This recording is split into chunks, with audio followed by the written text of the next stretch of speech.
people. It's Sunday night. Oh! The Lord's Day. It's the Lord's Day. Hail Satan. Hello. Welcome to Witch Finger Horror Podcast. My name is Yasmina. To my right is Morgan. Hello, I am on the right. Cha-cha, left is Megan. Hey, say hello. I don't know what to do. I don't know what I'm doing. Yes, swallows. Yes, well. And tonight we are watching Poltergeist 2. I guess I should start the movie. Ooh. Awesome. Well, we had a pretty fun Sunday. We took some pictures. So we've got another photo shoot coming out soon. Yeah, and maybe, it's gonna maybe it'll be out by the time this episode releases. Probably. We shall see. We just won't say anything just in case it isn't. But we like to take fun pictures, and I know everybody likes to watch the hilarity of our photos as well. Like the 80s photo shoot is still, I think, going to be one of our favorite photo shoots. For sure. It's pretty fucking rad. This one doesn't have a lot of hilarity, though. It's got pure fire. Yeah. It's pure sex. Pure sex. Yeah, it's all pure 90s fire. Oh, yeah. It's very 90s. It will appeal to a vast number of people, but a very specific type of fan will be like, yeah. This is amazing. And then they're going to peel their faces off and eat it. I know, and then their eyeballs are going to come out of their sockets. Yeah. Swim across the room. What Yeah. fucking movie is that? The eyeball? That's the like, eyeball and it like, yeah. Yeah, is eyeball that... in the mouth. That's not House, is it? No. It's like one of these silly movies. Yeah. Anyways, yeah. Fuck, I can't remember. Damn. Shame on us. It's so sad when I cannot It's right accept there. a challenge. You know what? It's Sunday. I'm just like, hey, I know, It's yeah. Sunday. We usually don't record on Sundays. We usually record on Fridays. So this is really weird. Like, it feels like Sunday, but it kind of doesn't. Yeah, like, I mean, it feels like, it doesn't feel like Sunday in the way that I kind of wish that Monday wasn't happening. I know. You I kind of wish I wasn't having to go to work tomorrow because we could just keep drinking. I know, and that would, I feel like, help to pick me up. Sure. Because we were doing a lot of drinking last night, too, so... Yeah, me and Morgan were watching some rotten fucking movies. Oh, we watched Sledgehammer. Oh my god. Which is David A. Pryor's very first movie. And I mean, if you know the track record that this man has, obviously he makes fantastic films. Yeah, like Deadly Prey. But this one was like... Have you seen Sledgehammer, No. Megan? Honestly, it's like... I think it was one of the first... Alcohol is definitely required. Yeah, it was one of the first films that was ever, like, actually filmed on, on a tape. Like he made it like a in his camcorder. apartment. Wait, it's shot just one location? It's a Yeah, in one his location apartment. And the outside of the house Mm-hmm. is something that you will see many times when you're watching that movie. Yeah, like, honestly, like, the content of it could have been a short. It could have been 30 minutes, but there were so many slow motion. Oh my fucking god. There were so many slow motion shots. It was like the beginning of Rock and Roll Nightmare, how they had to include the scenes of the van driving at the beginning of the movie For, like, 20 just so minutes. they could, like, fill time. That's basically the entirety of Sledgehammer. Yeah, like, there's literally a 5-minute scene of a hand going to a doorknob, and it's like... Yeah, just a hand turning a doorknob. But is it eerie? No. It's like... No. I don't know, like a it's fucking not. turd. Yeah. It's like eerie it's a like a turd. Eerie like a It's turd. literally a turd. Yeah. Got it. You know what, though? I still found it But entertaining. I like turds. Yeah. I don't know what. I gotta say something about a You good know, I turd. like shitty movies. Yeah, so, there's nothing wrong Yeah, with a there's good nothing turd. wrong with it being a turd. Yeah, Big every ol' now and then. fucking pile of stinking turd. Yeah, I think the best part about the movie was Ted Pryor. His acting was okay. And the guy when they're telling the ghost story, and the guy with the shifty eyes. just like laughing so fucking hard. Yeah, that part was pretty fucking funny. But if anybody funny. has ever wanted to watch Sledgehammer and it's like, oh, I still have to watch that movie, and if you are going to, just make sure that you include a lot of alcohol. Don't watch it when you're alone. You might It's kill too yourself scary. after. Yeah. It's so bad that you might kill yourself. It is pretty bad. It's too scary. I know. You know what you tell me? It's I can too tell. scary. It's too scary. Yeah. And speaking It's of definitely not scary. speaking of too scary, may I segue into the film we're watching tonight, which is Poltergeist 2. For our research, I started watching it a couple weeks ago, And I'm not kidding you, I'll tell you when, but I had to stop it pretty, like... Were you by yourself? Yeah, I was by myself. You always do that. Why do you do that to yourself? I don't know. And I stopped it, and it's like, this is an old movie. I've seen it 100 times, but still, like, it came to a part, and it wasn't like... I was like, oh, it was scary. I was literally like, my palms were getting sweaty, and like, I wasn't comfortable. It's well, just, like, I didn't watch... Okay, I have seen the first Poltergeist many times. I have watched Poltergeist when I was a child, and it scared the fuck out of me. But the sequels I didn't watch later in life. However, the second one, the scene with the tequila worm, I watched on TV when I was a kid. That's upsetting. And I never knew what movie it was until later in life. But yes, as a child, the first Poltergeist scared the living bejesus out of me. Yeah. I was a changed person after I watched Poltergeist. Yeah, well, this first Poltergeist, well, like, not only is it terrifying, but it's a big deal.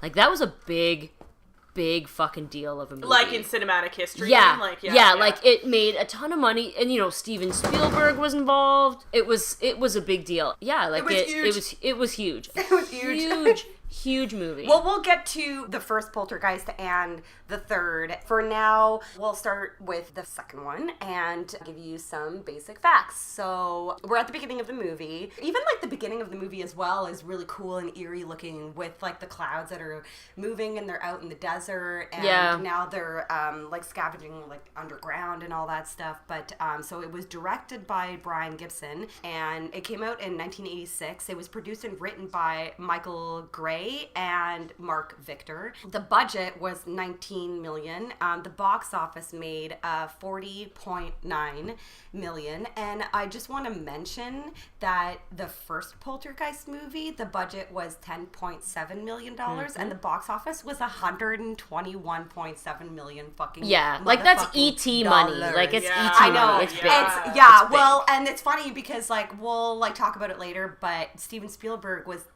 more actually of a director in Poltergeist than Tobe Hooper, but because there was a clause in his contract that stated that he couldn't direct a movie the same year that E.T. came out. So Tobe Hooper's name is on it, but apparently like Steven Spielberg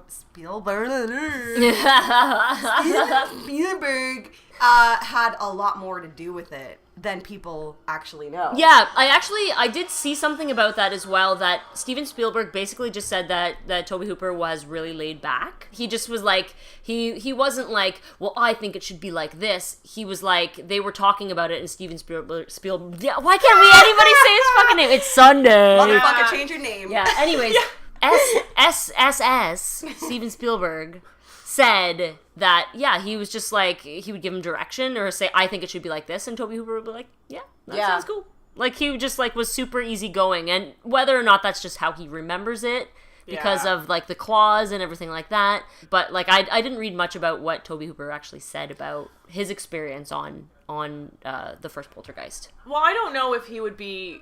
Well, I don't know if I would be questioning Steven Spielberg too much anyways. Right? I'd probably be like, it's gonna be do what that motherfucker says, man. Like, he obviously has the golden touch. I know. So. Like, I can't even imagine how rich that fucker is, man. Like, I love looking at are you gonna look up how much he's worth? I'm curious. Yeah, his net worth is probably... Yeah.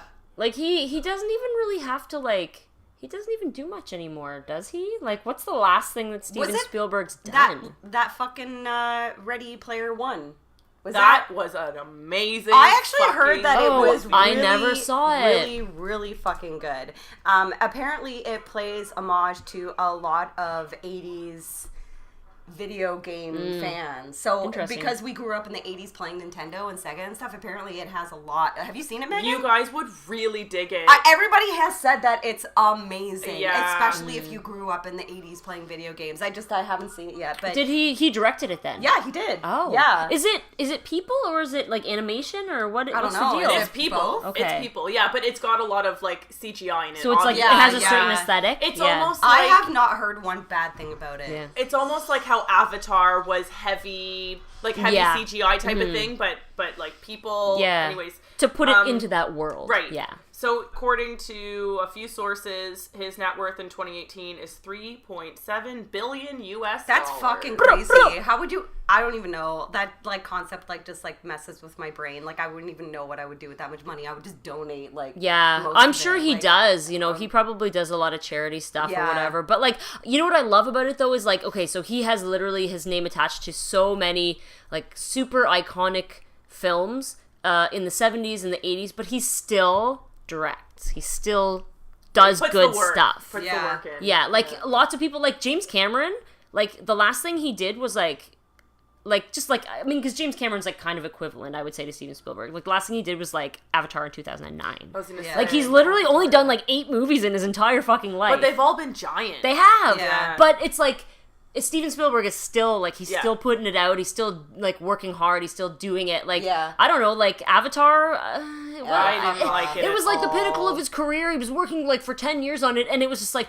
basically a fucking ripped off story. You just stole the fucking story of Dances with Wolves and Pocahontas. Which is funny because not only that, let's think of his movie before that was huge, which was Titanic, was it not? Yeah. That story is already, we know how it ends. I know, like, you don't even have to all watch these stories. He's like, we'll throw Leonardo DiCaprio in there, Kate Winslet's gorgeous tits. Billy and and Zane. Billy Zane. But I will watch that movie for so Billy hot. So hot. motherfucking Zane. And he's so angry and forceful. He is, yes. You know what? He still looks good too. Is his dick on Google? I Megan, saw a photo look of it him. up. I saw a photo of him like recently, like yesterday, Oh, he's and a vampire. he still looks good. Him and Keanu Reeves, He they're looks fucking the vampires. same. Yeah. It's crazy. Yeah. I don't know what spell he's like or what potion he's drinking. Soul. But I want it. He sold his soul to the demons in Demon Night. I want it. Oh, those I demons. want I it. like their piercings. Oh my god.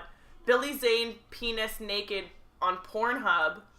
Click it. What? But you know what though? Click it. It could be No, it one won't of those be. like, have you guys seen those apps where people can like face swap faces in porn and shit like that? So I'm very skeptical. I don't know if it's Yeah, really but imagine him. if you clicked on it, and even if it was face swapped, you'd be like, Billy Zane has a porn dick. It's huge. That's great. I'm impressed. I would just be like, yeah, I'd be willing to just like acknowledge the fact that he has a giant dick. Yeah, that'd be he's Billy pretty Zane. cool. That'd be pretty cool, man. That's alright. That'd be pretty cool, man.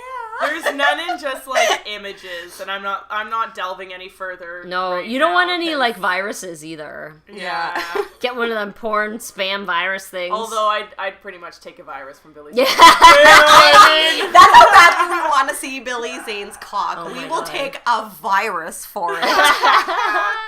I'll get one of them Trojan viruses. Yo. Yeah. Oh my god. Fuck. Well, we talked about doing a ghost movie, and the logical approach would be to do the first one, but I thought that the second one would be more suited for the podcast, like, because the first one is obviously a fantastic fucking movie. Yeah. It's brilliant, it's genius, it's terrifying, but I also think that the second one is terrifying, but in a different kind of way that suits our style, I guess. You know what I mean? Yeah, like, for sure. Just the first one, I think it is a little more serious. Yeah, it's very serious. And I mean, it was a huge movie. It's a Yeah. serious movie. But what I love about this one, though, the second one, is that, yeah, okay, it's the second one. It's obviously not going to be as good as the first one, but it's still a pretty fucking awesome movie. I was gonna say, but surprise, it is as good. It is. I mean, You think it's as good as the first one? I think that aspects of it are as good as the first one. Like, for example, I can watch the first one. Mm-hmm. The second, like I said, the second one, okay, they made some choice actors in the second one. Let me put it I like, love do you know what I mean? that Like, it's the same actors. casting. See, the fact that they cast the same actors in the same family, it makes it feel a lot more like the first one too. But I Like, think that the benefit of the second one that the first one doesn't have is Reverend Kane, and I think introducing that character makes it, for me, yes. scarier than the first dude, one. honestly, Just because of I his have role. so much to say about that guy. Right. Like, Yeah. for sure, definitely. That Kane, oh my god. So many people commented when we said that we would be doing Poltergeist 2 next, saying how Kane terrified them as kids. And, like, I didn't watch the full movie when I was a kid, but when I did first watch it, I was just like, wow, yes, that guy is horrifying. Yeah, he's creepy. He's like literally a reanimated corpse. And I mean, I know it's sad because it's like, you know, the man who obviously played him, he was not well while he was filming, and so like his like gaunt and frightening appearance is because he was dying. Yeah. So that's really sad, but it is really scary, the fact that he was dying, man. Like he's very scary. So much to the character, and definitely gains a lot more respect. Apparently it was like supposed to be filmed in 3D. There were a lot of scenes that were shown in the press. Like there was a lot of like pictures and promotional like posters that were cut out of the movie. Like apparently there was a flying toaster during a breakfast scene, which would have been 3D. Right. It just makes me think of Friday the 13th Part 3, the 3D Friday the 13th, like the guy with the yo-yo. Yeah, like it's so obvious and that like it's supposed to be 3D. Obvious. Like it's like, yes, we understand that was supposed to be 3D. I actually didn't know this until I did my research for this movie, but H.R. Giger was commissioned to create a lot of the designs, which totally makes sense because that fucking tequila worm. Like looks very Giger-ish. But it's weird though because he didn't want to leave Switzerland for long periods of time, so he hired his colleague to go and represent him. But then when the movie came out, like Giger was apparently very disappointed with the final results. Yeah, that's really strange. Yeah. But it's like, well, if you want to do something right, then do it yourself. Yeah, like just go. You know? Oh my god, Kane, he's so terrifying. He's got these big teeth, like sunken in eyeballs. Like Jesus fucking Christ, dude. What a legacy to know that you're dying, though, to audition for the film, knowing that you're dying, and say, like, this is it. This is going to be my last contribution to, like, humanity. And Might it as well is make the best. it creepy as fuck. Like, oh. Yep. Craig T. Nelson apparently hated filming the fucking scene with the tequila worm, the, like, vomit monster, because of how many times they had to do it. Oh, yeah. Can you imagine just sitting there and having to, like, regurgitate all day? Whose fault is that? Maybe if you got it right the first time. You should have been practicing. Learn how to fake puke, right? Idiot. God, what a magoo. Fucking coach. Yeah, a fucking motherfucking coach. I actually, I have that in my notes, like, under, like, Craig T. Nelson. Actually wrote motherfucking coach. Like, the first thing I wrote was, motherfucking coach. Did you guys ever watch Coach? I didn't because I don't care about sports. It was one of those shows that was always, like, on, like, either before or after a show that I wanted to watch, so it was, like, sometimes I would, like, watch a little bit of it, but I never really knew a lot about the show or never, I couldn't even tell you what sport he's the coach I think of. It's football, isn't it? It's gotta be football. I don't even know. Like, honestly, and whenever it came on, I was like, sports, change the channel. But yeah, well, like, I just have a very short paragraph about Craig T. Nelson. So he is in one of my favorite fucking like action movies, Action Jackson. Oh yeah, I love that movie. I still haven't seen it. Oh my I still god, haven't seen it. Okay, I know. like it's crazy. Like Craig T. Nelson is the bad guy. First of all, he doesn't even look evil. He's the bad guy, and there's like it's funny because there's like the scenes like where he's like fighting and doing like insane taekwondo and karate. It's like clearly a stunt double. It's so funny. You know what? Like a dad. He's He's a brown belt in karate though. Oh, that's right. He is. So he does know some karate. But it is obvious that it is a stunt in that movie. Oh yeah, he probably didn't. I'm not sure. He's not Tom Cruise. He doesn't do his own stunts. Oh, I know, right?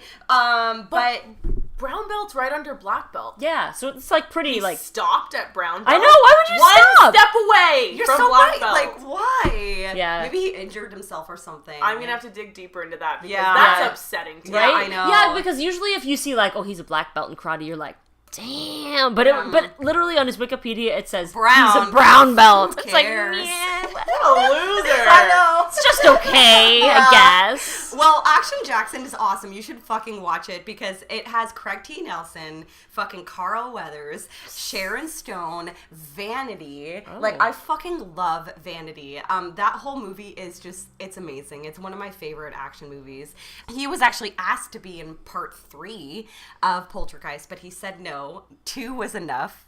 That's what he said. Really? And yeah, it must have been that fucking tequila worm thing. It must have been the fucking curse where everyone died. Well, that too. No, we're gonna get into that too. This is gonna be like a extensive notes on that. A lot of people died. Like, sorry, we're gonna talk about death a lot in this episode. I know. So like maybe have an extra couple drinks so that you're not like real sad. Yeah. Listeners out there in Witchfingerland. Yeah, but I'm assuming it's stuff that people probably already knew. But there is that curse where a lot of people died during the filming of these movies. Yeah, and that would turn me off because you get close to them. So like your friends, almost family with these people you're making these movies with, and then they die.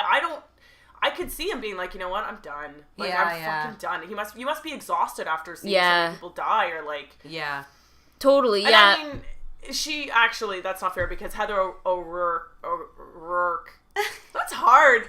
That's what she said. It makes me think of in 30 Rock, that fucking movie, The Rural Juror. Yes. So she was still alive, so not everyone was dead. But at the same time, lots of people did die in the first two, so I mean... Yeah. Heather O'Rourke? Yeah, she lived, right? She was alive for the third one. That's what I'm saying. Yeah. Like, so obviously her death didn't contribute to him not wanting to be in the third one because she was still alive. Yeah. But yeah, there's some other shit though that like went down. Like like this movie or this franchise, I should say, has a lot of interesting things. Like there's a lot of death, but part of the curse too. There's a lot of weird and interesting like just happenings that have happened to people as well. So I guess we'll get into that later. Well, one more thing I'll say about Craig T. Nelson. I've never watched Modern Family, but he was offered the role of Ed O'Neill's character. He would have done good too. In that movie. Yeah, I could see that. He turned it down. Oh, what a dummy. I've never seen that show. Oh, it's funny. Is it funny? Fuck, it's so I've heard funny. that it's good. It's so funny. Another interesting thing about Craig T. Nelson, just sort of as like an end note on that, is that apparently he started his show business career as a comedian. Oh. So... Well, is Coach a comedy? I mean, but it's one of those, like, canned laughter shows. Like, you know, like, where they, like, somebody does something that's not really funny and then, like, the, like, fake crowd erupts into laughter. Like, like that. But yeah, apparently he was, like, a stand-up comedian. He started his career doing comedy, which I personally can't really see, but, like... Yeah, good for him, I guess. I honestly weird. I never watched Coach. The only thing that I really know him from is Poltergeist and Action Jackson. Yeah. Well, I think that's pretty much the only thing that he is really known for. Yeah. Are these movies. I don't blame him for not wanting to do the third one though. I feel like the third one is when they start to like lose that spirit of the magic. Franchise. Yeah, like the magic and of as an actor, you can really feel and see that. Like the budget for this movie was twice as much as the last one, but it only made like a third of what the first one made. And after that, if they asked you again, would you really want to do it knowing that they probably wouldn't even make as much money the third time? Because that's just kind of how it goes, right? So I totally get it. For sure. Well, the cast and crew, they didn't know that they used real skeletons for the cadavers in this movie, which is funny because that's what I've always heard about the first one. I thought it was the first one. But it's not. It's this one. That's what I've always heard. Like the pool scene, I know, that's what I thought too. That's what I thought too, but it's this one. So the cadavers that they used for Poltergeist 2 are the ones that are real skeletons. When they found out, the crew... wanted an exorcism. I thought that was kind of funny because I was just like, oh my god, who fuck? Like me, like personally, I'd be like, who fucking gives a shit? But the guy who plays like the Taylor. Will Sampson, like the guy that plays Taylor actually performed the exorcism, which is actually kind of neat because he was a real life shaman. Yeah, so he plays a shaman, and he actually is one. And he is one. That is really cool. Yeah, that's cool. And apparently people on the set, after he performed his ritual, claimed that the tension and the feelings, these negative energy kind of feelings that they had previous, like, disappeared. Probably because they felt like relieved. They drank the Kool-Aid. Yeah. It's such a... No, I know, you're right. Like, it's like, well, they probably, like, everybody felt relieved because they're like, hey, now the exorcism is done, so everything is okay. And then that energy circled around, and it's just, like, kind of like, oh, now we're just like, oh, everything's okay, so everybody's okay, and then everything is okay. Yeah, don't get me started. But it wasn't, though, because everybody still fucking died. I know, and it's like... Yeah, people will die no matter what. Like, this part is scary. I remember this. The part where the mom, fucking JoBeth Williams, Diane, is getting like sucked into the grass. It reminds me of Beetlejuice. Cool. Yeah, you're right. Of like that scene in Beetlejuice. Yeah. We're here for your daughter, Chuck. That's one of my favorite. Actually, one of my favorite things about Beetlejuice that I didn't notice until a few years ago, like maybe 10 years ago, the part where he like motions jerking off. Yeah, and he's like, that's a fucking kids movie, man. Yeah, and he like tries to look up her skirt. The wife. Yes, yeah. But the part name. where he like motions jerking off. Yeah. That's in Beetlejuice. Yeah. I was like, when I first noticed that, I was in college, and I was like, oh my fucking god, Tim Burton, you Yo, perv. kids nowadays are soft. Oh, yeah. Oh, no. That shit's fucked up. Yeah. Like, we grew up on that. I guess millennials are all about eating ass. That's like the whole like thing now. With I'm sorry. Like Megan's face. I wish you guys could just see There Megan's was some face. like Yeah, I mean, like, I'm on Reddit and Imager every single fucking day, so apparently that's what's hip with millennials now is eating ass. I mean, I'm into it. Okay, I'm gonna try to describe your face. It was like interest and like not shock at the same time, but you were like concentrating. I just didn't know. You're like absorbing that information. Yeah, that's what it was. It was trying to absorb it. Like, oh, so other people are into that too. What well, does that good to know. mean? Yeah. I guess they need something new to do. Oh, that's fucking Holy funny. Shit. Yeah. Oh god. Young people these days just eating ass. Not the fun. Well, speaking of the vomit creature, it was performed by a stuntman named Noble Craig, and he lost both his legs and an arm and an eye in the Vietnam War. And it's funny because, like, when I first watched that scene, I didn't, like, you wouldn't think that it was played by somebody who lost their limbs. Yeah, but then you look at it and you're like, oh, it's probably just like a puppet, and, like, just the face or something. Like, I just always assumed it was a puppet, but no, it's like... It's a real motherfucker. You know what? I appreciate it, like, that. more badass for sure. Yeah. I appreciate it because it gives it a little bit of a more of a like a human and sort of tangible element. But like also like I don't know, like maybe I'm just like kind of drunk and it's Sunday and I'm feeling a little emotional. But it's like you're employing a vet. Like that guy probably can't work.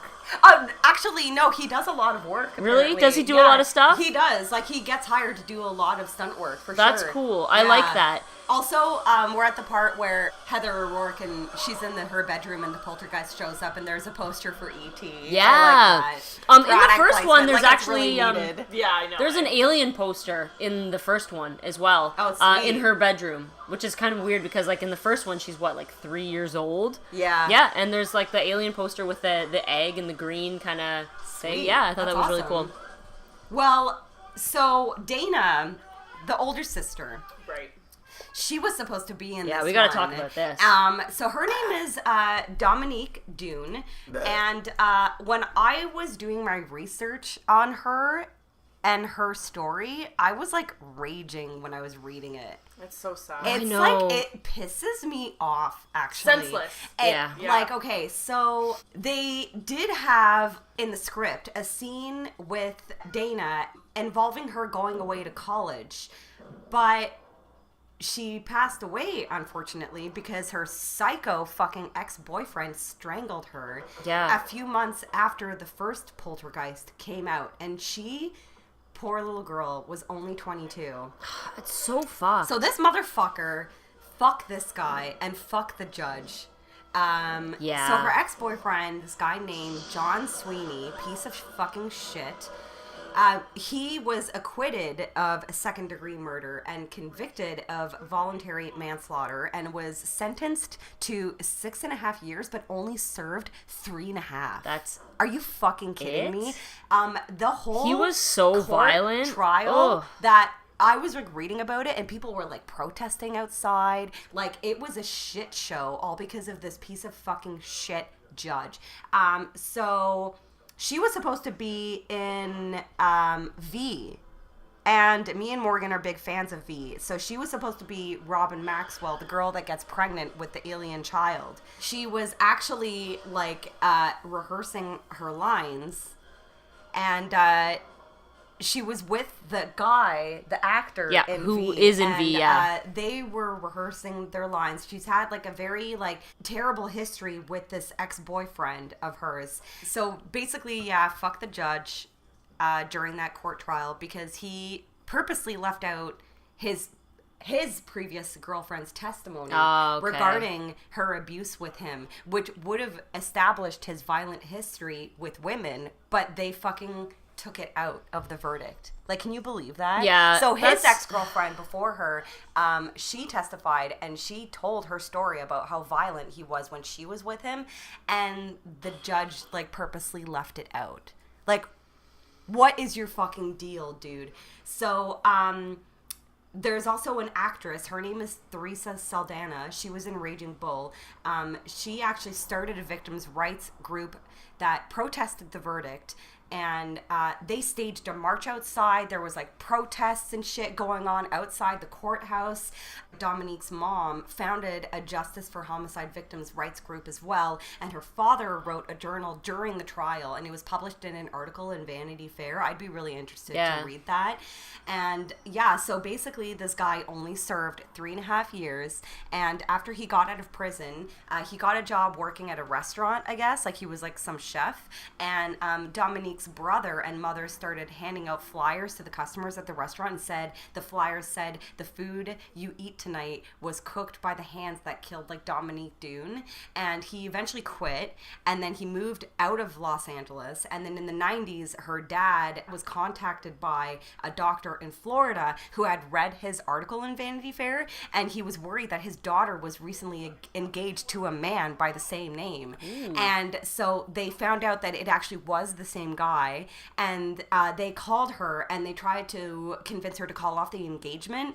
And apparently John Sweeney, like eventually like was like, I'm being harassed by these people. He changed his name, and later, like afterwards, like they hired a private investigator. Like her parents like would refuse to let it go. Good. Like they were just like, no, you got away with murdering our daughter.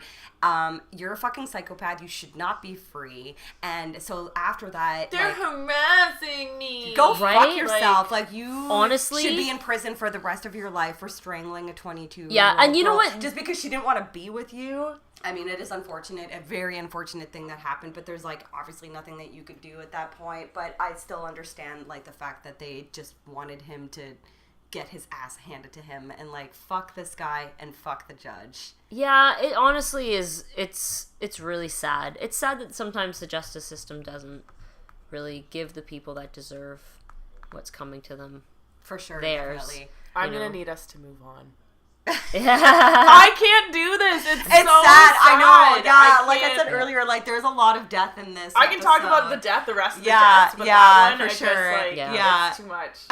Well, let's talk about Brian Gibson. So the director, Poltergeist 2 is the only horror movie that he did, and he worked he's British, so he worked for the BBC, and he won a BAFTA award for Best Director for the BBC movie Blue Remembered Hills, and Helen Mirren is in it, and she's a fucking queen. Yeah, she's a queen. She's a queen. Isn't she the one that sews, like, curse words, like, into, like, what's that, like? Embroidery? Yeah. She makes these, like, embroidered things that just say, like, cunt on them.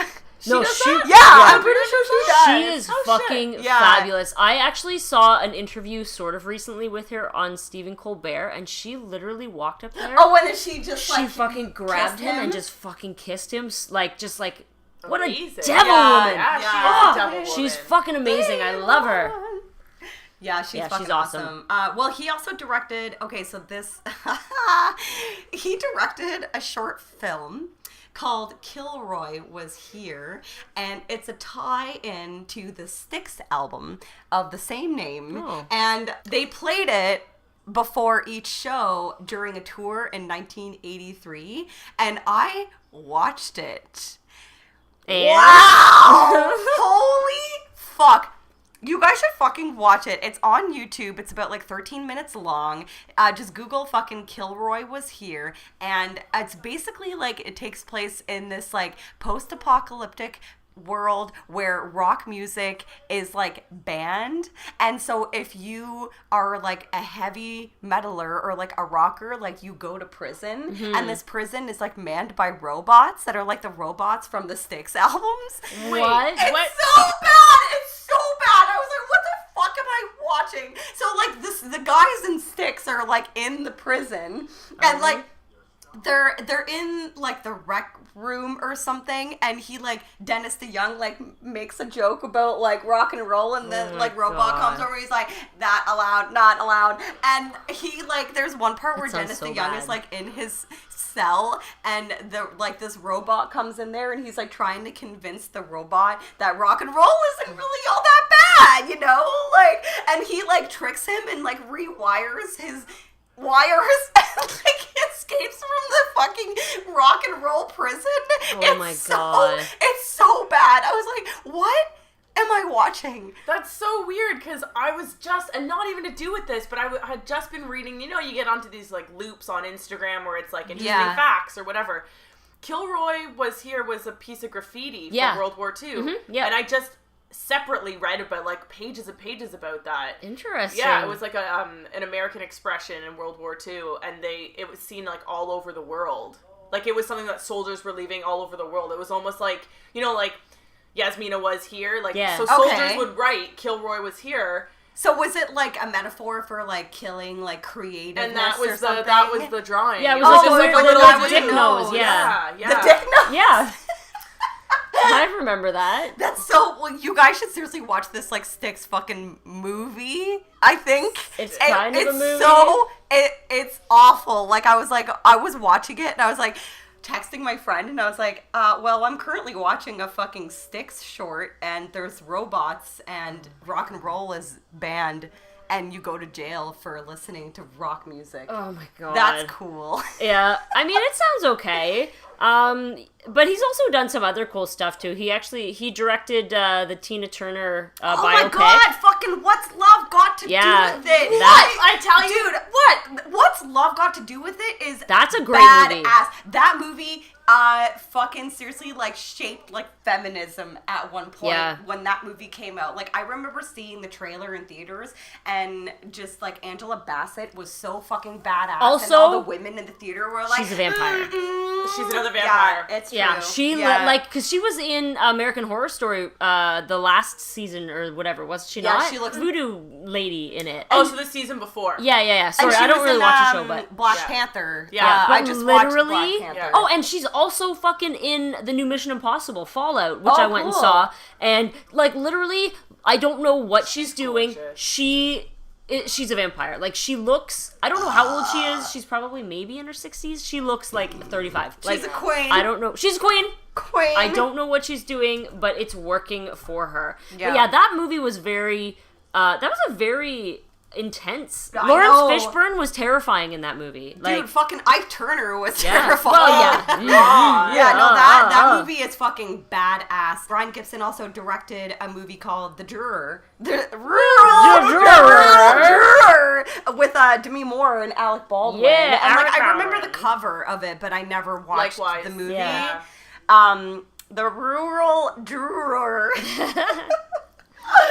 Oh fuck! But I don't really have like that much about the writers and the producers, Michael Gray and Mark Victor, but they seem to always work together. Mm-hmm. So they co-wrote the first Poltergeist with Steven Spielberg, and they both also wrote Marked for Death with Steven Seagal. Oh, wow. And we have been talking about possibly doing a Steven Seagal marathon soon. Yeah. And they also wrote, do you guys remember that atrocity, Cool World? Yeah, I remember Cool World. I tried to watch it recently and I was like, nope, I turned it off. Who's the babe in Cool World? Brad Pitt. Oh my god. Brad Pitt and Kim Basinger. Oh my god. That movie is a pile of shit. I tried to watch it. Like, I remember watching it when I was a kid thinking, oh my god, it's so cool with the cartoons and the real people. Yeah. Like, whoa. And I watched it like maybe a couple years ago and I was like, oh my god, this is a fucking stinking turd. A stinking turd. It's awful. It's so bad. But they also produced Sleepwalkers, which I love. That's Sleepwalkers fucking is cool. great. I Yeah, fucking that is a great. love Sleepwalkers. It's been a while since I've seen it, but I've seen it more times than I Creepy. probably should have. creepy fucking incest cat people. The incest is so, like, prominent, so in your face. I know, right? Like, we get it. You fuck your mom. Yeah. So this was the part that I turned it off. Oh, when Kane is at the screen door. Well, he starts yelling at them. He's like, "You're all gonna die in there!" And I just can't stand it. His holy temple. Apparently that is said So 9 times. Yeah. 9 times in this movie. So speaking of, I know we talked about the E.T. poster. I totally, like, oof, it's Sunday brain. The Lord's got a hold of my brain tonight, and he won't let go. Drew Barrymore auditioned for Heather O'Rourke's role. Yeah, she did. Didn't get it. Heather O'Rourke's role. It's hard to say. Like, a lot. Why? Like, Steven Spielberg, Heather O'Rourke, the Juror. The Juror. We do have Sunday brain. It's one of those things. We're just Yeah. we're just a little bit burnt. But I think that's interesting because, like, Steven Spielberg worked with, like, Drew Barrymore before, and she's obviously, like, you know, a really good actress or whatever. Yeah. Like, as a child actress, it's cool. Yeah. But, like, apparently he was looking for sort of, like, the quintessential perfect child. Yeah. When he found Heather O'Rourke to cast as Carol Ann, and she was actually on the studio lot with her mom eating lunch. Yeah. And her sister actually is an actress as well. And her sister was actually doing some TV stuff. And he just saw her eating lunch and was like, "This is the girl." Like, He asked her name, and she told him her name, but then she said, "You're a stranger, so I can't talk to you." He was, right then, he was probably, like, perfect. Yeah, I know. So he A little bit of thought sass. that she had something and wanted to cast her for the role of Carol Ann. After her second audition, he asked her to scream a lot. And she did so hard that she cried. Aww. And she had an uncanny ability to memorize her scripts, like 60 pages in an hour. What? Which is insane. She Wow. Was, yeah, I know, right? For like a fucking like 4 or 5 year old, like that's Damn. insane. She got to keep the goldfish from the first Poltergeist. oh, that's precious. And I looked this up, but she did commercials for Mattel and McDonald's when she was 3. And she's the fucking on the box for Mattel's My First Barbie in 1980. If you Google it, like, she's got like that perfect little girl Yeah, face she does. with Yeah. like blonde bangs. She's like a little angel. Yeah, she was also in Happy Days and Webster. Did you ever watch Webster? For some No. reason, A little bit. I watched Webster when I was a kid. I don't Is know. that with that little boy? Yeah. He wasn't. He's like he a little was. peanut head. He's Yeah. got, like, a Ah, little- Yeah, he's a he little- did. He's a little peanut head. little peanut head. Yeah, I don't know skinny why. head. For some reason, Emmanuel Lewis. I just Yeah. like I watched. It was always on TV. I just always watched Webster. But wasn't there like So a weird thing random. about Emmanuel Lewis that he was like a grown ass man? Like he was like. No, that's the He's other like guy. No, he's a little person, isn't he? No, that's the other guy. Which one? Yeah, I think he was older than what he was portraying because he's His just a little nickname person. is the tallest 40 inches in Hollywood. Oh, I'm thinking of a different peanut head. You're right. Ah, You're yes. right. That guy, yes. Yeah. The guy I'm thinking of, I think, like, it wouldn't make sense in the timeline, because I think he, like, did guest appearances in things like Saved by the Bell and Fresh Prince of Okay, Bel-Air. yeah. And it was just sometimes child actors, like, they overact their little cuteness, and Yeah. it drives me fucking nuts. Yeah. Has nothing to do with what we're talking about. I just want to Get that out there. We get it, you're young and you're cute, okay? Yeah, like, Perfect. fuck off. You have no body hair, you don't smell Take a weird hike. yet, we get it. Yeah, I don't know why. For some reason, I always watched Webster when I was a kid. It was very random. But yeah, unfortunately, death.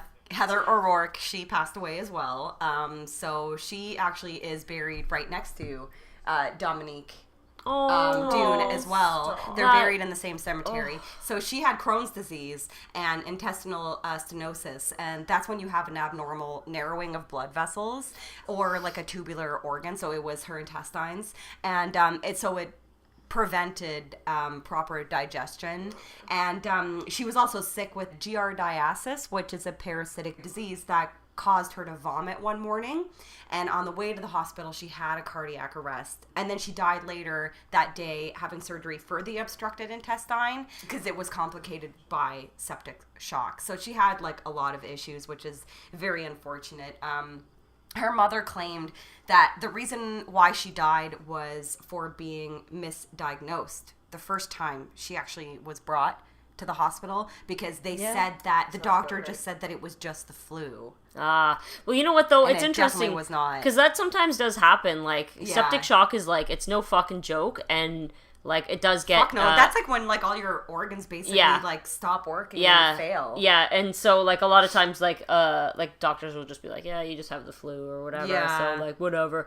But she actually was prescribed steroids to treat the disease by the time she was filming Poltergeist 3, and I just found that an interesting note because when I watched Poltergeist 3, I don't know if you know what like steroids like sort of does to your body. She looks very puffy and round. I know, and her cheeks were like so red you can tell that and, she like, was and on puffy. like a steroid, a corticosteroid or something like sure. that. So yeah, like you can tell that she wasn't like well. honestly though, for like her age, she was a fantastic actress. Yep. Like, the fact that she could memorize that many, like, lines, and, yeah, she was great in the third one. Like, she was really, like, into that role in the third one, for sure. But, yeah, she was only 12 when she died. Her inscription says Carol Ann from Poltergeist 1, 2, 3. And she's also, her space in the mausoleum is next to Truman Capote's. Oh, weird. Yeah, isn't that crazy? Yeah. But yeah, so we mentioned that Drew Barrymore also auditioned for the role before she was in E.T., so Steven Spielberg probably was just like, well, I want Heather keep in mind. for Carol Ann, and then you get fucking Gertie in E.T. Crazy. Gertie. That's her name, right? What? You gonna spit out a kid? Let's name it Gertie. Right? Gertrude. And like it came out of a grandma vagina. Gertrude. Like, seriously, like, I'm gonna name you Gertie. A grandma vagina. Oh, that just made my day. Literally wearing glasses. We're at the part where this part, no. Okay, so this Oliver Robbins, like, who plays Robbie, this is the part where his braces like fucking like attack his face. I relate to this scene because I just recently had braces in my life, and I just got them taken off about like 3 years ago. And when I watched this movie when I had my braces, and I was like, oh great, now I'm gonna have fucking nightmares about them tonight. Yeah, it is pretty scary. Yeah, and like he's like fucking strung up on the wall. Oh my god! I just like how it took no time at all. 1 minute it just started, and yeah, I know. Next minute he's like literally in a web of wires. It's really scary. Yeah.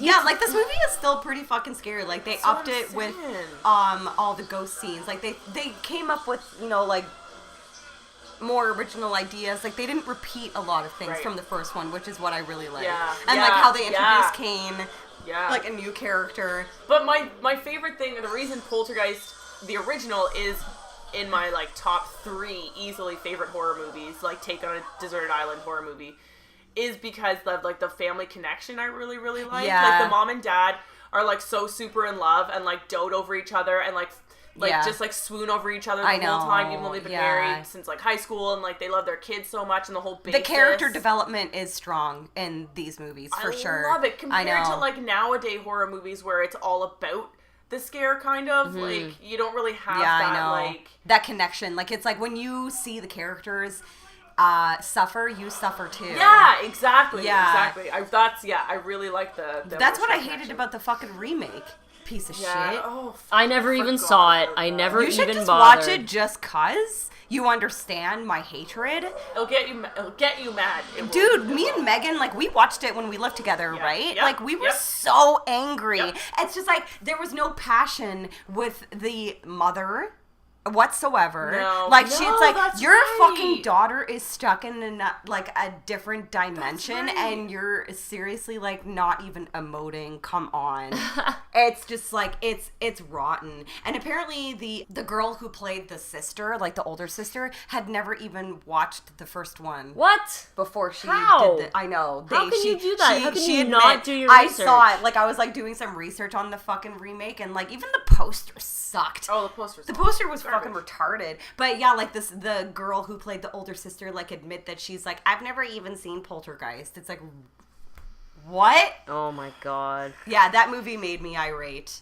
But the fucking Diane, the original Diane, like Jo Beth Williams, like she nails that character in these movies. Like she's so passionate, and she's from Jo Beth Williams. Like I don't really know like that much about her, but she's from Houston, and she had to actually take voice lessons to neutralize her like Texas accent. Oh, that's precious. Yeah, she's in a bunch of stuff, but a bunch of stuff that I've never heard of. Like she does do a lot of TV, but she was in season 2 of Dexter, and she turned down the role for Murphy Brown. Oh, you know That's what, funny though? because like, and Craig T. Nelson turned down the role for That Modern Family, Yeah. and she turned down the role for that show. Like that show is huge. Yeah. And you know what, though? It's funny, though, because I know, like, Candice Bergen obviously did, like, an amazing job, but I could see Jo Beth Williams like as being Murphy like Brown. an anchor lady. I could see her doing that. Yeah, for sure. But her and Craig T. Nelson were also in another movie together called Stir Crazy, and Richard Pryor and Gene Wilder are in it, and they were the dynamic duo of like the comedy world back then. Megan, you would appreciate this. Her favorite movie is Gone with the Wind. Oh. Yeah. Isn't that your favorite movie? Yeah, definitely. That's really lovely. cute. Yeah. She seems like a lovely lady. She still does cons and stuff. Yeah. Yeah, that's really cool. Yeah, You know she what? seems awesome. Speaking of Richard Pryor and Gene Wilder, I just watched the other day a movie that they were both in called Silver Streak, about like a murder on a train, and it was so Dude, their movies are adorable. I just love watching movies from like the 70s. Yeah. Because like I've said it before, like the sexism is so in your face, It's and over like the women top. are just objects, man. and like the racism is so, even though some of the main actors, you know, are African American, there's still this like racism in your face about it, and it's just like, this is so absurd. Yeah, I watched a lot of Richard Pryor when I was a kid because my uncle fucking looks exactly like him. It's super weird. I'll show you a picture of him. Yeah, my uncle looks like Richard Pryor. That's amazing. That is amazing. Yeah, man, my uncle fucking looks like Richard Pryor. He was hilarious. I remember, like, when he hosted Saturday Night Live in the 70s, he did an impression of somebody on acid, and it was hilarious. It was so, like, Richard Pryor was fucking awesome. I love that man. But yeah, speaking of the brother, so Oliver Robbins, he did some stuff when he was a kid, but then he took a break from acting. So he was in Airplane 2, he was in a Twilight Zone episode, and he was in a movie called Don't Go to Sleep. It was like a made-for-TV movie, but I remember like seeing the cover before, but he's now more of a writer and a director. And this is interesting. The scene in the first Poltergeist with the clown that strangles him and drags him under his bed, well, he was actually being choked by the prop. It's the curse. I know, right? He couldn't breathe, but Steven Spielberg thought he was just acting, and he was like, "You're doing great. You're doing good."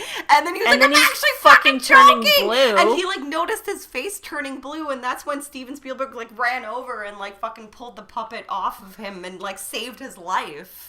It's That kind of shit really, really scares me. It's like in the scene, funny enough, Steven Spielberg, that opening scene of Jaws, there's actually people underwater pulling that girl around, and she was actually panicking. Dude, and I've heard that right? actress had like tons of bruises all over her body. and she like, had some was major really... psychological issues about the water after that because of that scene. Like, she couldn't breathe. She was like getting fucked up, which was great because she looks horrible. Yeah. Oh my god, that scene. But she's a stunt woman as well. Like, and so it's Steven crazy. Spielberg just, he's like, yeah, good for you. Good job. You're doing great. It's so realistic. Make my wallet bigger. Yeah. I fucking that scene in Jaws like still scares the fuck out of me now. Like, it's just it's fucking terrifying. All right, well, Zelda Rubinstein. I love her name. She's so adorable. And I love her. She is adorable. So she plays Tangina. She's only 4'3", and she passed away in 2010 due to lung and kidney failure causing a heart attack. But she actually got a scholarship to the University of Pittsburgh and has a degree in bacteriology. Cool. Which is amazing. Cool. Then after working in medical labs for a few years, she pursued acting, and Poltergeist was her first major role. And she was also the voice for Skittles And I love that candy. Oh, you mean the candy? The candy. Yeah. I actually love Skittles. Like the original Taste the Rainbow. Creepy little Taste the Rainbow. Yeah. Right. That's her. Cool. And she was a pretty fucking badass queen. She was a huge activist for the fight against AIDS, and she promoted safe sex as her son was gay, and she had a friend that died of AIDS as well. So she was very passionate about that, which is adorable. And she also has a small role in 16 Candles, which I love. And she was also in a Tales from the Crypt episode, and the episode that she's in has Robert Patrick. Ooh. He can T-1000 me any day. And Twiggy is in that episode too. Oh. Yeah, which is pretty cool. She was in that. Did you guys ever watch that show, Picket Fences? Yeah. No. I remember it. I don't think I ever watched it. Yeah. Watched it. And do you guys remember that other show that was like kind of like about ghost stories and shit? Scariest Places on Earth. Linda Blair was also a host on it. Mm-hmm. I remember when it was on TV when I was still living with my parents, but it was just like one of those shows that was like Unsolved Mysteries, and I was like, well, I think I just would rather watch Unsolved Mysteries. Yeah, totally. He's about to fucking drink the tequila worm. Oh, and then I the like dolls. how like the tequila worm is like watching him with his eye too. I just don't like. I can't watch that part after. Like the creature really freaks me out, but before the creature, he vomits the creature. Possessed. He like gets all like rapey mean. With his wife. I know. And I don't know. That freaks me out. Okay. However, it's not Coach. It's okay. I know, but he does such a good job when he plays like the possessed, like when he plays Reverend Kane in his body. And you know what? His face changes. I swear to fucking God, he's such a good actor. Yeah. Like his smile gets wider. His like he you becomes see more of him. his teeth. And you know what? And I seriously I will say that I love like my cheesy like 80s action movies, but that reminds me of his character in Action Jackson, because he's the bad guy, he's the villain, and he's just so he's very like that. snaky and shit in that movie, and like fucking I'm not gonna give anything away, but Sharon Stone is his wife in it, and he does something bad to her, and it's like like his when he's possessed by Kane in Poltergeist 2 totally reminds me of his character in Action Jackson. Ooh, spooky. Yeah. So he is, drinking the tequila. All right, let's see this. Like thinking about drinking tequila makes me want to vomit. You don't like tequila? I can't do it. Me well, neither. but you know what? I thought you did. I thought you liked tequila, though. I'm wrong. That might be me. You like tequila. I will drink it if I'm like, okay, let's get fucked up. But I think it's the reason why I hate it is because I always drink the shitty tequila. Like, I've heard that there is good tequila out there in the world. I've just never tried it because it's so expensive. I've had good tequila before, and it is a lot different. It still gives you, when you take a shot of tequila and you drink it, and then you get the willies a little bit. Yeah. It's still a little bit like that, but like good tequila is like, it's way more smooth. Yeah, so it doesn't. I've never tried it doesn't have that sharp, like, nasty kind of. There's like something about it that's very right now. Like thinking about it, like I drank a lot of tequila in my 20s, and now I'm just like, what? How did I even do that? Yeah, well, it's not something that I do very often, and I wouldn't go out of my way ever to like purchase tequila just to drink it. But if I was ever offered like a tequila shot, 100% I would take it, because I always feel like whenever I drink tequila, you're like 100% more drunk. I feel better. I don't know. It makes me crazy. Well, is it basically. Jose Cuervo is like the shitty tequila, right? It's like low. It's like lower. Yeah, rum or like that's whatever. like the Jack Daniels of whiskey. Mm-hmm. But yeah, no, I just like fucks me up. Jack Obviously, Daniels. I mean, that's what it's for. But Jack Daniels. That's But I will admit the Jack Daniels honey so good. is delicious. Drank too much, I ruined it, but it is good. Yeah, you're right. Yeah. I just I know liquor, just like I'm too old for that shit. Oh my god. See? Yeah, I know. His teeth like come out. He's not Coach now. No. And he like slows his speech and like Yeah. really nails so creepy. Yeah, for sure, definitely. Oh my god. Like, don't touch her. Yeah, get out of here, creepy fucking I know. Kane. Ew. Well, let's talk about Julian Beck while he's inside Coach. So deep I know, inside right? him. It's so meta. Julian Beck is also a poet and a painter, and this story reminds me of Stuart Gordon and his wife. So he co-founded the Living Theater in New York City with his wife, Judith. And the Living Theater is the oldest experimental theater group in America. There's even a documentary about it. It's called Signals Through the Flames. Cool. And yeah, like it's just like Stuart Gordon and his wife. Like they started that theater in Chicago. Right. But Julian and his wife, Judith, they had an open marriage. So this is kind of interesting because as I was reading this, I was like, hey, now Kane doesn't seem so terrifying to me now because of what I know about him now. So he had another long-term relationship with a man. Okay. So he was bisexual, and so the theater that they founded got a lot of attention in the 50s and 60s due to their controversial plays regarding like drug addiction, politics, radical anarchist messages, and nudity, which led to arrests for indecent exposure. Yeah, which that is sounds what fucking Stuart Gordon exactly also like that. got Yeah, arrested I wonder if they knew each other. Nudity. I don't think so because this was in New York and Stuart was in Chicago. Yeah, but they probably knew the same people. Yeah, because if you're stirring up shit in that same pot, like you gotta like. And get this though, but get this, like one of the fucking plays that Julian Beck performed in, he was on acid, and like didn't like one of Stuart Gordon's plays like the actors were all on acid too, like the Peter Pan one. I think so. Yeah. It's like supposed to be an acid trip. Yeah. Oh, the 60s. Yeah. Right?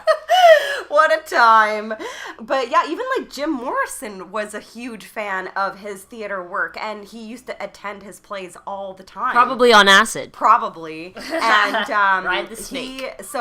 Julian Beck died of stomach cancer shortly after filming Poltergeist 2. So Corey Burton is a voice actor, and he dubbed his voice in post-production, and he apparently smoked half a pack of cigarettes before recording so he could get that raspiness. Oh my god. And Heather O'Rourke was so scared of him the first time she saw him, she burst into tears. Like, he is fucking terrifying looking, man. For sure. But some of his other notable work is he was in an episode of Miami Vice. That's cool. And fucking 9.5 Weeks, that movie with Kim Basinger and Mickey Rourke.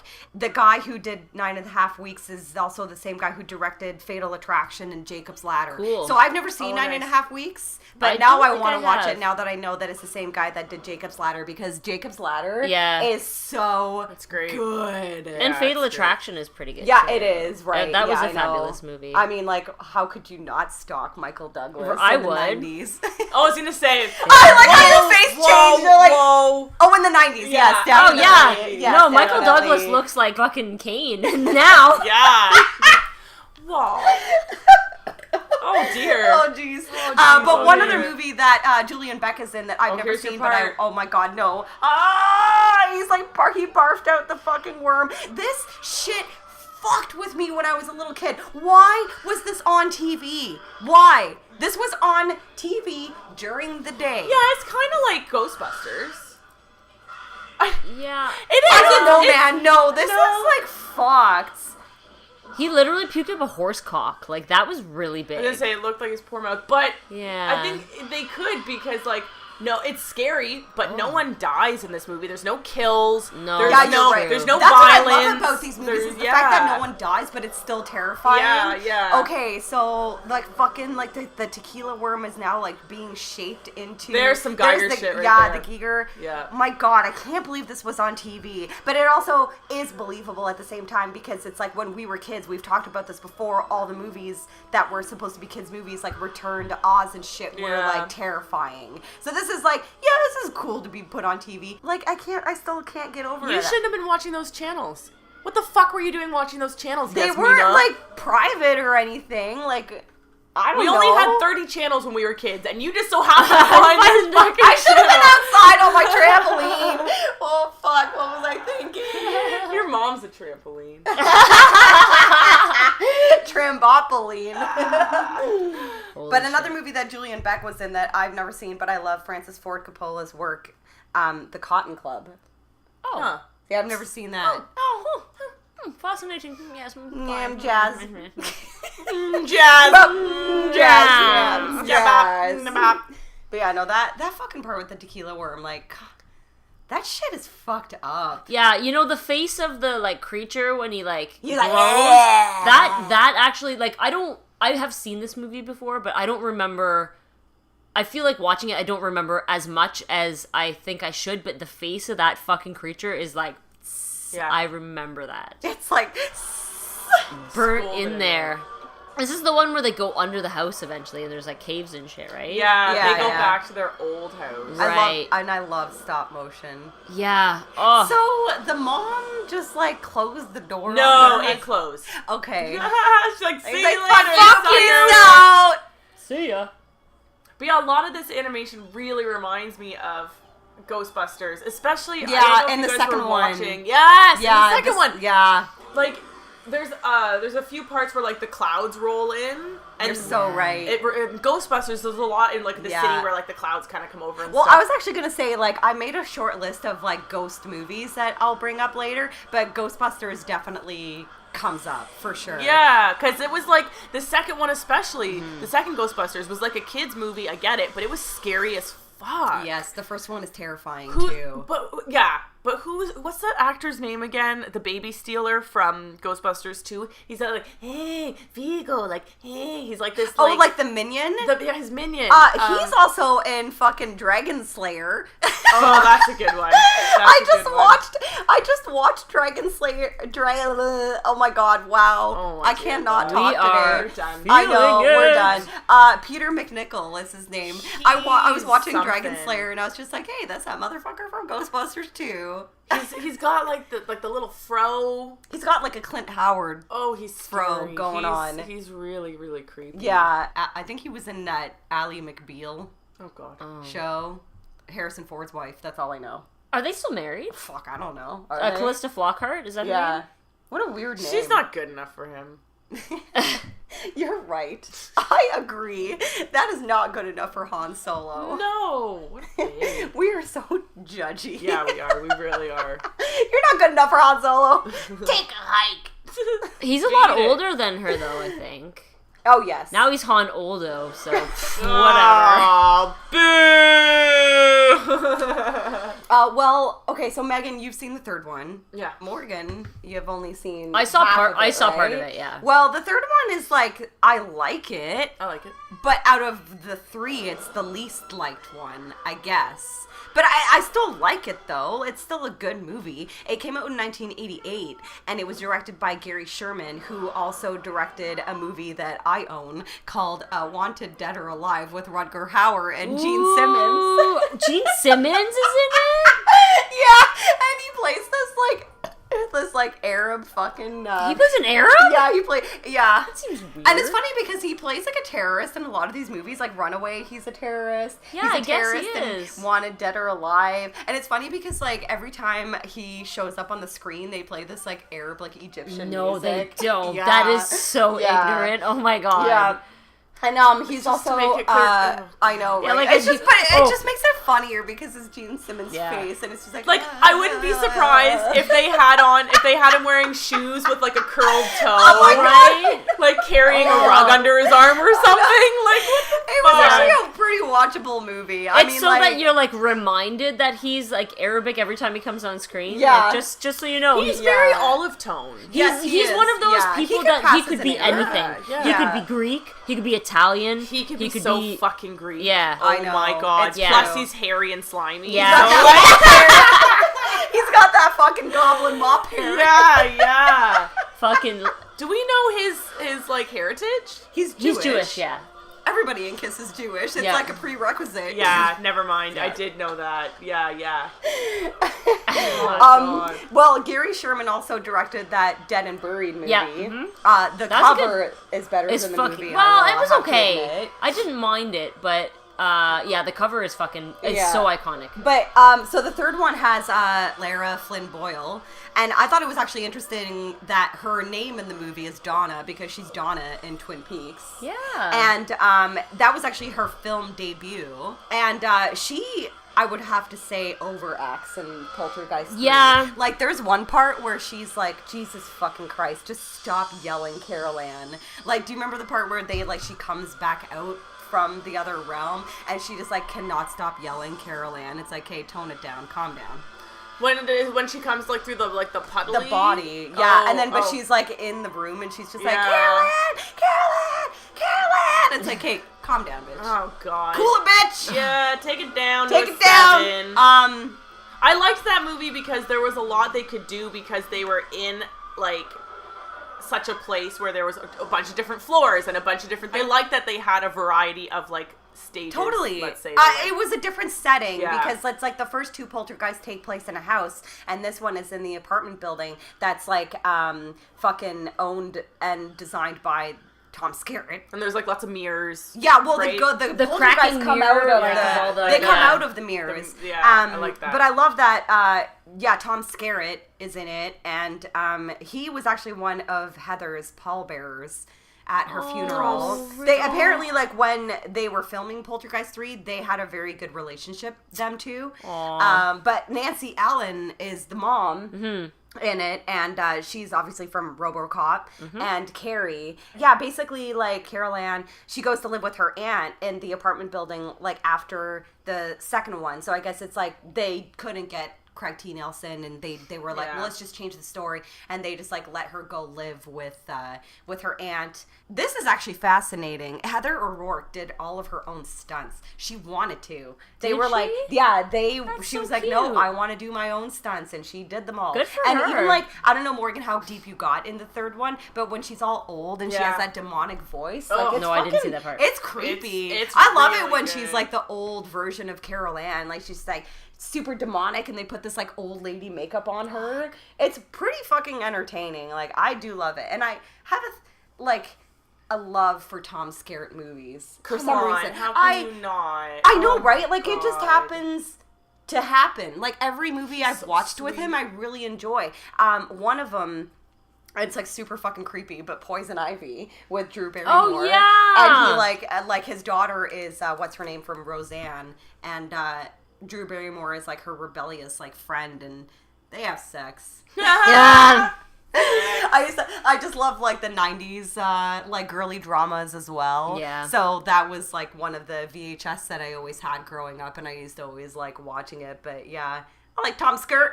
He's cool. Tom Skerritt's pretty cool. Tom Skerritt's mustache. Yeah, I know. That's the name. It's the name of my jam band. Very Tom Selleck mustache. Yeah. He's like one of those dudes where like, I feel like if I was having a hard day and he just put his arm around me, you know, like he's just like he's got one of those faces where he'd like take off his cowboy hat and be like, Tom Skerritt's here. Put my arm around you. Yeah, Everything's okay. Tom Skerritt's here.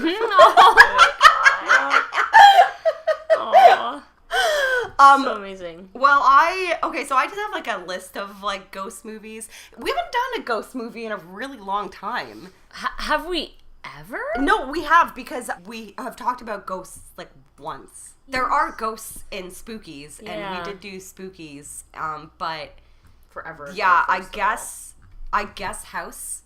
Yeah, that must. But this is like the legit first like ghost. Yeah, this is the movie first we've done. Like, I'm sure we've talked about ghosts before. Yeah. But I just like saying we got ghosts because have you seen Saving Silverman with Jack Black and Steve Zahn? No, everyone's like, that's the What? best movie. Yeah, everyone says it's the best movie, but I don't know if it's gonna be funny or not, so I always say no. I'm not gonna watch It's it. hilarious. Is it? Yes. Is it? Yes. Or is it 90s funny? Like, No, you watch it now it's and you're like, fucking "Mwah." funny, All right, dude. all right, Well, all then right. you will find that line funny when All you right. watch it. We got ghosts. It's okay, Megan. I've never seen it either. It's actually hilarious. Okay, so we're almost at the end of the movie, and they're in the cave, and I love the setting of the cave as well, like all the real fucking. I was gonna say, I love all the real human corpses strewn about. I know. What a horrifying thing to realize afterwards. Oh, because it was cheaper. I was gonna say, the person I was watching it with, we were talking about it, and I was like, what was the reasoning behind that? Meanwhile, now To make them real? yeah, like why would they put them in? 'Cause like it's cost, cheaper. cost-wise, right? Yeah. And you know what? I watched recently a movie called Nightwish, and Brian Thompson is in it, and they kill real snakes in it because they couldn't afford prop snakes. Aww. Like, it's like the real deal is cheaper. Isn't that weird? But I feel like nowadays it's probably different because a dead Yeah, you're body right. It's probably- doesn't belong. Like, you have to Do you know, I think there's more legislation now to getting a dead I know. body. Dude, don't I think fucking, it's like, that honestly, easy. that's what I love about the 80s. They just got away with whatever the fuck they wanted to. Like, where would they even source the corpses from? Are they like articulated medical skeletons? Are they just sourced? Because like I know that a lot of the articulated skeletons that you see are real skeletons. They're just donated to science and stuff. I don't know. Did they just get those and then doctor them up, making them all spooky? Yeah, or were they make just them all spooky? People who died who like had no family, like you know, like Yeah. homeless people pass away and they have no family, no one to like claim their shit, and so people are like, "Hey, MGM." Well, like, yeah, because I know you can hobo donate your skeleton. body to science. Can you donate your body to horror movies? Is that something you'd like Is to that do? a thing? That'd be amazing. Yeah. Well, I've already decided that I'm going to donate mine to science, but, like... Maybe like an to a arm to like movie, horror that would be pretty movies? cool. Yeah, like, take my arm. Go ahead. A couple things just about the curse. Mainly, like, maybe 15 things, actually. Maybe about, like, 70. Okay, so the Poltergeist curse, the biggest thing that covered it originally was an E! True Hollywood story in 2002. That was the curse of Poltergeist, and I remember watching it and being like, "This is fucking crazy." Oh, you actually watched it? I when it was on remember. TV? I remember That's seeing cool. it. Yeah. So according to the people who worked on the film, that the skeletons were obviously real, and there apparently also was a documentary that was supposed to come out, and it was in production as of 2015 about the curse. Oh, that's cool. Why didn't it get made? Well, I'm not sure, because in my experience now, I know that documentaries sometimes can take like 4 or 5 years to make. Yeah. But it's directed and produced by Adam Ripp, who's just like a filmmaker, and it was going to be focusing on the life and experience of Oliver Robbins, who obviously played Robbie in the first and second movies, as a way to explore the tragedies that happened to everybody that was involved in the film. So I just have a small list of all the weird things that apparently happened to the people, whether or not they died or snotty. Oh, God bless me. Fucking bless amazing. me. You are blessed. Okay, so Dominique Dunne obviously was unfortunately murdered by her horrible, disgusting ex-boyfriend. Heather O'Rourke as well died of an unexpected illness. Julian Beck died of cancer not long after the second movie. Richard Lawson, who plays Ryan, had a near-death plane experience where he actually was on a plane. I remember hearing about that. He was on a plane that crashed, and 27 people died, and he actually swapped seats at the last second, and the guy who was in his seat actually died. Oh. Yeah, and so like 27 people on this flight died. He lived because he swapped seats. Yeah. And that shook him fucking forever. Lou Perryman was murdered by a random attack. He was Pugsley, one of the construction workers. I know. Is That was that the crazy. one? Is that the one with the axe murder? Yeah, the guy came into his house and chopped him up. axed him up. Oh, I didn't know about that. Yeah. Crazy random. stuff. Yeah, so that happened. Oliver Robbins was, of course, attacked by the clown, the possessed clown that fucking strangled him. Will Sampson, who is the shaman, obviously did the exorcism on set, and he actually died as well, not that much longer after that. Yeah, he died in 1987. Yeah. He had a scleroderma, which is an autoimmune disease, and he passed away shortly after having heart and lung transplant due to kidney failure. Yeah. So, I mean, maybe that was not really the curse, but I mean, like, maybe the curse, like, expedited Julian the Beck, process. Same. He was dying, like, before, you know, he came into it dying. Totally. Apparently, Jo Beth Williams had reported that she would often return home from a shooting on the second film to find that all the pictures in her house were tilted. After straightening them, she would return the next day and find them all crooked again. So she was like, oh, there's, like, spirits in the house. And let me guess, she's the only one who saw it. No one Probably. else saw these Probably. things. Writer James Caan experienced a frightening... Caan! He got struck by lightning, apparently. That was fucked up. And two... Yeah, that's fucked up. Right?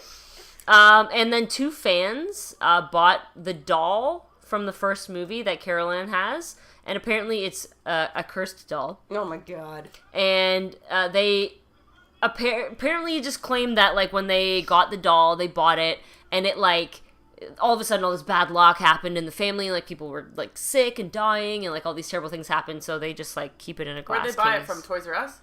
I don't know, maybe an auction or something. Oh, they bought the doll. Yeah, they bought the one from from the first movie. I thought it was like they made a mass production thing. Oh, okay. I see. But the one from the first movie is apparently cursed. So they just keep it in like a glass case, so it just can't curse anybody. Doll. Yeah, fucking Robert. A glass case stops all paranormal activity. So, like, just in case y'all got some cursed objects, just 100%. put it in the glass case and you're good. You're good to go. As long as it's blessed glass. I know, right? Is that such a thing? Yeah, that's probably jizzed on by a priest. Yeah. Yeah. She's on this glass. Okay, it's all blessed. God bless you. No ghosts in this house. The power of Christ compels you. This house is Clear. By the power of priest come. Okay. Priest Come would be the name of my grindcore band. Yeah. For sure. Oh, Well, I comprised just a small list of ghost movies that I want to discuss. Yes. Okay, so I have highlighted the 3 most important ones, in my opinion: Poltergeist, The Shining, Amityville Horror, The Fog, The Changeling, and Witchboard. Those are my top ghost movies. Also, I like to mention 1408. I love that movie. it's a scary fucking movie. And I really like 1408 a lot. Is that wait? John Cusack? I was gonna say either Kevin Bacon or John Cusack, because there's one with Kevin Bacon too, isn't there? There's a ghost movie with... Yeah. Stir of Echoes. Stir of Echoes. Yeah. I've actually never seen that. Yeah. It's very 90s. Yeah. It's one of these ghost stories. I remember it was huge when it came out. because it's like based on. Okay, it's a ghost story where the ghost isn't really in it all that much. Do you know what I mean? Yeah. It's more Okay. like Kevin Bacon. Like, So doing Is he his crazy? thing. Is he not crazy? Like, yeah. Like Identity, like kind of like... Yeah, kind of. Oh, and yeah. Speaking of that, I guess The Sixth Sense. That's another hard one to say, eh? The Sixth Sense. Yeah. The Sixth Sense. That's another ghost movie. Yeah, That was like totally. the And I like that biggest movie. fucking ghost That was a movie of huge all I movie. actually really time. like that movie. Great movie. Yeah. So good, so good. It doesn't even spoil it when you like already know that Bruce Willis is dead. Spoilers. Sorry. It's almost better when you watch it again knowing that he's dead and you try I and know. pick up well, how and no you one else pick up talks little to him hints and like, shit. like I know. that. I actually That's really cool. do like that movie a lot. But yeah, no, 1408 is one of those newer kind of like horror movies that's still like, I love it actually. It's really fucking creepy. It's awesome. And John Cusack is fucking hilarious and adorable. Oh, he's so good. I love House on Haunted Hill. Both of them, the original with Vincent Price and the remake. I like both of them. Ghostbusters we already talked about, like obviously like the first one. I don't know, that shit scared the fuck out of me. I love all the ghost episodes of Unsolved Mysteries. Oh my god, those are the best ones. When I watch them now, I'm like, I remember watching this when I was a little kid, and I was just so fucking scared, like terrified. Obviously House, so I guess House is like probably the only other ghost movie that we did. And The Blair Witch. I still love The Blair Witch. I still think the first movie was a pretty pivotal movie in the history of like horror movies. It just Is it a ghost? But now you're digressing. What are you talking about here? Is it a Blair ghost? Witch? That's not a ghost movie. It's like the ghost of the witch, isn't it? Yeah, all right. You're getting There's some wishy-washy. ghosty shit. The kids that are like banging on the tent when they're sleeping, like that's some like all right. child. You know what? ghosts. I had some issues with some of these lists as well, because I feel like ghosts are sort of lumped in with paranormal and things like that as well. Yeah, so I remember it's you hard. asking me that. You were just like, it's like- kind of hard to like narrow it down to just ghosts because there is like paranormal stuff. Can be other like it could be demonic. It can be things, demons, too. and like when I looked up some lists, like The Exorcist is on. Like, I was gonna say and possession. so I'd say, I guess that's more possession demon than ghost. And then there's some that are like, I mean, it's the like a Poltergeist, haunting, right? Right, like the Poltergeist followed Carol Ann. That's why. However, Amityville was the house, was it not? And like 1408 was the room. Yeah, so it's like, because what is the difference? There's like a ghost haunts. I forget what the difference. One of them haunts a house, or like a location or whatever, or like one of them. There's all these different Haunts like a rules for person. what Yeah. makes Yeah. what, or, Totally. or whatever. But I agree, Morgan. It's really tough because those movies, Paranormal Activity. Shut the fuck up, okay? You like those shut the fuck up. movies? No. The first one in theaters, I couldn't stop laughing. Is it the end of the first one where they come up behind him and breaks his neck? Oh, that's the end of the second one. Yeah. Okay, I saw the first Paranormal Activity in theaters, and I saw it with my brother, so we were just basically laughing the whole time. But it is a cool kind of concept for a movie, but it's already been done, so when I watched it I wasn't that impressed. But the fact that they have 6 or some shit now. But what about The Ring? The Ring scared the dude, that is a ghost movie. I Yeah, have for The sure. Ring on my list, okay? I actually like the American Ring more than Ringu, and So I scary. love it. Actually, the Ring is awesome, and I also like The Grudge. I also think and The The Grudge is super fucking creepy. The Conjuring I still think was really fucking scary. The first one. I thought birthed that statement. I saw it way after the hype, though, so everyone was I remember, yeah. Right, everyone's like, I saw it in it's theaters. literally so scary. It's so scary. And I thought it was a a good made, well-made movie. well-made. Yeah, I don't know. I don't believe in those movies. I don't know. Honestly, a lot of them are just Insidious. Cheap I scares. fart on jumps. your movie. Yeah, Insidious. Insidious. Darth Maul. Insidious. Get out of here. Yeah. Insidious. Yeah. I will watch that guy though. What's his name? Oh, he's hot. He's fucking hot. He's so hot. The dad in Insidious. Oh, he's a babe. I'm pretty sure he's also in. Is he the one that was in Hard Candy? I know he's Yes! in Yeah. Girls. Patrick Wilson. Yeah. Yes. Yes, he's a babe. That's the only Yeah. good thing about Why Insidious. that is Patrick movie is the Wilson. one that I'm like, oh, I know him from Yeah, that 'cause movie. Hard 'Cause Candy's that's a really fucked up fucked movie. up. That's a fucked up movie. Makes me feel weird in I know. my whole body. Yeah. My- in my whole body, in my soul.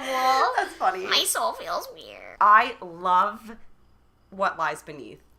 And I think we've talked about that movie once before. Harrison Ford. Yes. And Michelle Pfeiffer. Scary, when it comes scary, to ghost movies, I my list that that were the top 6 at the beginning, but I till this day will back that movie up forever. That movie is written very well. It's it's written like a creepy Fear Street kind of novel where it's a mystery that involves a ghost. Yeah. It's so good. Have you seen it, Morgan? Oh my god, you have to watch it. It's fucking awesome. It's a really, really good ghost mystery movie. And that's a category that could be a different one from the ghost world is ghost mystery, because it's there's a mystery and you don't know what's going on, right? Who the killer is, who the ghost is. And there's another movie like that I haven't seen that is called Ghost Story, and that is one from 1980. Peter Straub. And have you seen it, Megan? Yeah. See, I've heard really good things really about scary. that movie, The book's but I haven't seen scarier, it. but Really? yeah. But The that's book is another one of those where horrifying. it's a mystery, Yeah. right? And you have to figure it out. See, I really like that, where you have to figure out it's like a game. That's what I really like about those kinds of movies. But I haven't seen Ghost Story yet. I don't really have much to add to that. Obviously, Amityville. I mean, I put Exorcist on there with the question mark that's paranormal, or are demons ghosts? Maybe? I don't know. It's they're ghosts Kind in of? the way that they are haunting the person, Yeah. right? So in that regard, if The Exorcist could go on the list, then The Omen would also go on my list. Because is he? He's not really possessed though, is he? He just is. He just Satan. is the Antichrist. Okay, well then scrap that one. The Changeling, definitely. The Changeling is fucking scary. That is a you seen it, very Megan? creepy Yeah. movie. Yeah. Yeah. Very fucking creepy. That movie is so fucking creepy. Candyman. That's he's a ghost. I need to rewatch that movie. He's a fucking He's ghost. a ghost. It's not good though. No, you know what? I don't mind you the seen first the sequels? I don't mind the first Candyman. No. See, I've actually heard that the sequels are good, but in their own kind of way. Yeah. Good bad. Good bad. I don't know. You know what? Honestly, I don't mind the first Candyman. I rewatched it maybe earlier this year, and It's I was Virginia like, Madsen, right? yeah, and I was like, oh shit, this movie's it's okay.